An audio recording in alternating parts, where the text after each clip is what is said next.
खुलुमबाय, आं उदांस्रि मोसाहारि। बड'लेण्ड बुब्लिनि जानानै बयखौबो बरायना लाबाय। दिनै 2 मार्च 2024। नोंथांमोननो बड'लेण्ड बुब्लिया दिनैनि साना मानि थाखाय मिथिजायो एबा दिनैनि सानाव मा हाबाफारि फालिनाय जायो, नोंथांमोननो फारि फारि बड'लेण्ड बुब्लिया फोरमायगोन। दिनैनि सानखौ नेशनेल अल स्टाफ डे महरै फालिनाय जायो। नेशनेल अल स्टाफ डेआ बै गासैबो गोजाम बेसादफोरखौ मिथिहोयो आरो नोंथांखौ माबा मोनसे गोदान नाजानो थुलुंगा होयो।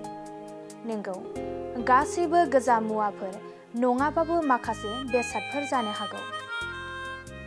बेयो गोजाम रुटिनफोरखौ सिफायनाय आरो गोदान रुटिनफोरखौ मोनदांनायनि सान।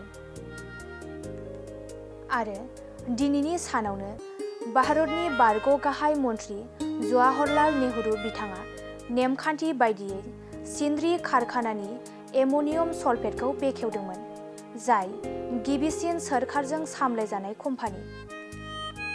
बेनि अनगायैबो दिनैनि सानावनो एडवा भिक्ट'रि डे, आमेरिकान सिटिजेनशिप डे आरो इन्टारनेशनेल रेस्किउ केट डे महरैबो फालिनाय जायो।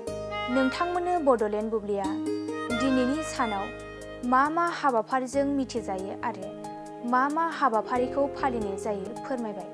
गोजोन्थों। क'क्राझार नोगोरनि आर.एन.बी लामाजों थांनाय बागानसालि वार्ड नम्बर 8आव रायजो राजाफोरनि गोग्गो देहा लाखिनो थाखाय सानजोरां इन्टारप्राइजआ गोदानै जेनेसा वेलनेस प्राइभेट लिमिटेड बेखेवदों।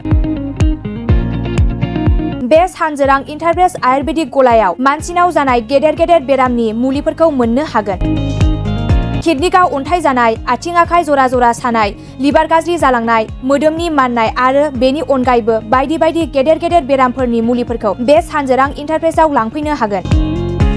सानजोरां इन्टारप्राइजआव गासै बेरामनि मुलिफोरखौ हलसेल राङावनो लांनो हागोन। सानजोरां इन्टारप्राइज बिगोमाया फोरमायबावनाय बायदिब्ला नैबे 9954157149 जानबुं नाम्बारनि गेजेरजों नोंथांनि गोनांथि जानाय मुलिफोरखौ सुलाद लानो हागोन।